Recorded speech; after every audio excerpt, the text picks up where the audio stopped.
Friends, मैं हूं आपकी स्टडी पार्टनर और आज हम पढ़ेंगे फायर एंड आइस, जो कि 10th एनसीईआरटी की एक पोएम है जिसके पोइट हैं रॉबर्ट फ्रॉस्ट। तो शुरुआत करते हैं इसकी। Some say the world will end in fire, some say in ice, from what I have tasted of desire I hold with those who favour fire. तो इसके अंदर जो हमारी पोएम है उसमें कहा जा रहा है कि अगर हमारी जो अर्थ है, हमारी जो दुनिया है, वो ख़त्म होगी तो कैसे होगी, किस कारण की वजह से होगी, किस रीज़न की वजह से होगी। तो इसमें कहा जा रहा है कि कुछ जो लोग हैं ना वर्ल्ड में, वो कह रहे हैं कि जो हमारी वर्ल्ड एंड होगी वो आग के वजह से होगी, और कुछ कह रहे हैं कि बर्फ़ के वजह से होगी। लेकिन पोएट कह रहे हैं थर्ड लाइन में कि from what I have tasted of desire, मतलब मुझे क्या लगता है ना कि आगे हम देखते हैं क्या लगता है उन्हें। फोर्थ पॉइंट में आई hold with those who favour fire, लेकिन मतलब पर्सनली रॉबर्ट फ्रॉस्ट जो पोएट हैं उन्हें क्या लगता है ना, कह सकते हैं कि बुराई है या फिर हम कह सकते हैं कि नफ़रत, वो भी कह सकते हैं। यानी कहने का ये मतलब है कि जो नफ़रत फैल रही है या दुश्मनी जो फैल रही है हमारे पूरे दुनिया में, वो एक तरीके से एक तरह की आग है। सिर्फ आग ही नहीं, इसमें आइस और फायर का वो मतलब नहीं है जो हम नॉर्मली समझते हैं, जैसे फायर यानी आग लगने की वजह से दुनिया ख़त्म होगी, या आइस या फिर इतनी ठंडक हो जाएगी कि हमारी दुनिया ख़त्म हो जाएगी। इसका मतलब ये नहीं है। इसका मतलब है कि हमारी जो नफ़रत कह सकते हैं, और भी बहुत सारी चीज़ें होती हैं ना जो नेगेटिव होती हैं, और जैसे वॉर्स होती हैं, वो सब किसके वजह से होती है, नफ़रत की वजह से ही तो होती हैं। इसीलिए ठीक है, तो ये बात हो रही है इसके अंदर।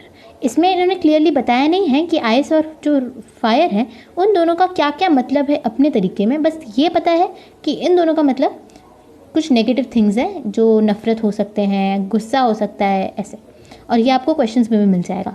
बट आगे हम पढ़ते हैं। But if it had to perish twice I think I know enough of heat to say that for destruction ice is also great and would suffice. तो इस पैरा में जो हमारे पोएट हैं वो ये कहना चाह रहे हैं कि फर्स्ट लाइन देखते हैं।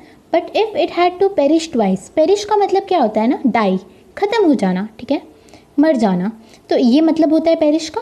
तो क्वेश्चन मतलब ये जो हमारी जो लाइन है उसमें कहना चाह रहे हैं कि अगर इट यानी इट्स मतलब अर्थ की बात हो रही है, वर्ल्ड की बात हो रही है। But if it had to perish twice, यानी अगर ये दूसरी बार इसको ख़त्म होना होगा ना, पहली बार ख़त्म होगा तो फायर से हो जाएगा, बट अगर दूसरी बार इसको फिर ख़त्म होना होगा ना, तो ये किसकी वजह से होगा, ये आगे वो पोएट बता रहे हैं। आई think I know enough of. इस लाइन से क्या मतलब है पोएट का? इस लाइन से कहना चाह रहे हैं पोएट कि मुझे पता है कि ये होगा, मेरे को लगता है कि इसका मतलब होगा ये हेट की वजह से होगा, यानी नफ़रत की वजह से दुनिया जो होगी सेकंड टाइम ख़त्म होगी। ठीक है, सेकंड लाइन का मतलब समझ में आया। I think I know enough of hate, यानी कि नफ़रत की वजह से ख़त्म होगी। Third line, to say that, not third line, ये फर्स्ट सेकंड पैरा का third line, okay. To say that for destruction ice is also great. अगर कहना होगा कि डिस्ट्रक्शन के लिए, अगर हम कहें कि डिस्ट्रक्शन कितना करेगा आइस, तो वो भी बहुत ज़्यादा बड़ा अमाउंट में करेगा, बहुत ज़्यादा मतलब करेगा, ठीक है। और डिस्ट्रक्शन का मतलब अगर आपको नहीं पता होगा ना, तो डिस्ट्रक्शन मतलब होता है तबाही, ठीक है, जो विनाश हो जाता है, तबाही हो जाती है वो, ठीक है। तो अगर हम कहें कि आइस से कितना डिस्ट्रक्शन होता है, तो वो भी बहुत ही ज़्यादा डिस्ट्रक्शन, तबाही मचती है, यानी ठीक है। एंड वुड सफाइस, सफाइस मतलब बी सफिशिएंट, बोलते हैं ना, काफ़ी है हमारे लिए, ठीक है। तो इसका मतलब कहने का क्या मतलब है, तो मैं आपको समरी बता देती हूँ। इसमें पोएट ये कह रहे हैं कि अगर हमारी दुनिया यानी हमारी वर्ल्ड को ख़त्म होना होगा ना, तो वो किस कारण की वजह से होगी। तो कुछ लोग कहेंगे कि वो फायर की वजह से होगा, कुछ लोग कहेंगे कि आइस की वजह से होगा, यानी बर्फ़ की वजह से। लेकिन पोएट उन लोगों के साथ हैं जो कहते हैं कि जो हमारी जो दुनिया है वो किसकी वजह से ख़त्म होगी, फायर की वजह से। आगे देखते हैं, तो इसका मतलब यही है। और वो फिर कह रहे हैं कि लेकिन अगर हमारी दुनिया को सेकेंड टाइम ख़त्म होना होगा ना, पहले टाइम ख़त्म होने के बाद अगर सेकेंड टाइम दुनिया को ख़त्म होना होगा ना, तो ये पक्का नफ़रत की वजह से ख़त्म होगी। और अगर मैं कहूँ कि डिस्ट्रक्शन कितना होता है, तबाही कितनी मचती है आइस की वजह से, तो ये भी बहुत ज़्यादा होता है, और उससे मतलब उसका डिस्ट्रक्शन ही काफ़ी है दुनिया को ख़त्म करने के लिए।